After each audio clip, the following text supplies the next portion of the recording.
তোমার জায়গা হলো গাছ আর মাছের বাড়ি হলো পানি। যার যেখানে বাড়ি তার সেখানেই থাকা ভালো। মাছেরা কি গাছে উঠে?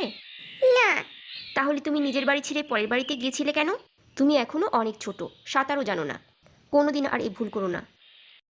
এরই মাঝে কার্টুনের মাও ফিরে এলো।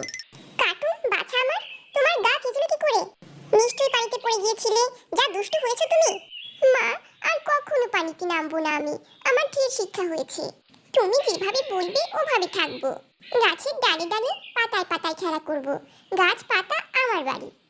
আর যদি তোমার হাঁস কাকু আর তোমার বন্ধু তিনি না থাকতো, তাহলে আমি আমার এই কার্টুন বাচ্চাটাকে কোথায় পেতাম? অনেক ধন্যবাদ হাঁস দাদা আমার ছেলেটাকে বাঁচানোর জন্য। আর ছোট্ট পাখি তিনি, তোমাকে অনেক ধন্যবাদ তোমার বন্ধুর জীবন বাঁচানোর জন্য। আমি জানি শুধু ধন্যবাদে এই ঋণ শোধ হবে না, তাও তোমাদের অনেক ধন্যবাদ। না না বোন, ধন্যবাদের কিছু নেই। কার্টুন তো আমারও ছেলের মতো।